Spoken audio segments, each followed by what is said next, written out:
আজকের ভিডিওর বিষয় হলো, যে ব্যক্তি আল্লাহর উপর ভরসা রাখে সে কখনো হারে না।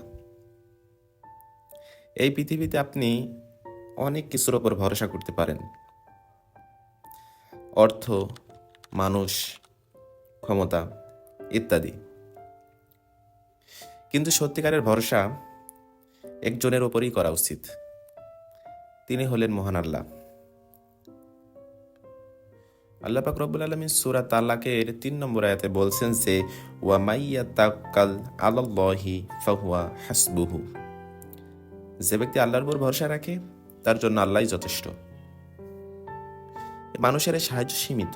আপনি যখন সব দরজা বন্ধ হয়ে যেতে দেখবেন দুনিয়ায়, তখন আল্লাহ পাক রব্বুল আলামিন হাজারো দরজা আপনার জন্য খুলে দেবে। শুধু দরকার আল্লাহর উপর তাওয়াক্কুল। আল্লাহর উপর তাওয়াক্কুল করলে আমাদের লাভ কি?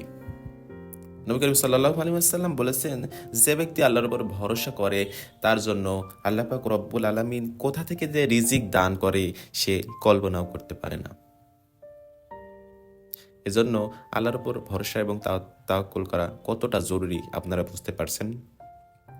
উদাহরণস্বরূপ বলা যায়, একটা পাখি দেখবেন সকালবেলা তার খালি পেট নিয়ে বের হবে এবং সন্ধ্যাবেলা যখন ফিরবে পেট ভর্তি করে ফিরবে।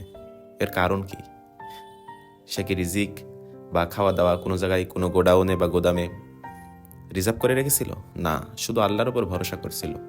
এই আল্লাহর উপর ভরসা যদি মানুষও করতে পারে, পাখির মতো কোথা থেকে যে রিজিক আল্লাহ পাক তাকে দান করবে সে কখনো কল্পনাও করতে পারে না। তাই প্রিয় ভাই এবং দিনী ভাই ও বোনেরা, আপনারা সবসময় আল্লাহর উপর ভরসা করবেন, নামাজ পড়বেন, রোজা রাখবেন, আল্লাহর দেওয়া বিধানগুলো সঠিকভাবে মানেন। আপনার জীবন সুন্দর হবে, আপনার ক্যারিয়ার সুন্দর হবে, আপনি ক্ষমতাধর হবেন। ক্ষমতা আল্লাহর কাছ থেকে আসে, তাই মানুষের কাছে ক্ষমতা চাওয়ার, মানুষের কাছ থেকে ক্ষমতা নেওয়ার আশা থেকে দূরে থাকুন। আল্লাহর কাছে তাহাজ্জুদে নামাজ পড়ে দোয়া করুন, অবশ্যই আল্লাহ পাক রব্বুল আলামিন আপনার দোয়া কবুল করবেন। ভিডিওটি ভালো লেগে থাকলে অবশ্যই বন্ধুদের মাঝে শেয়ার করুন এবং দিনের দায়ী হিসাবে এই চ্যানেলটিকে সাবস্ক্রাইব করে পাশেই থাকুন। ধন্যবাদ।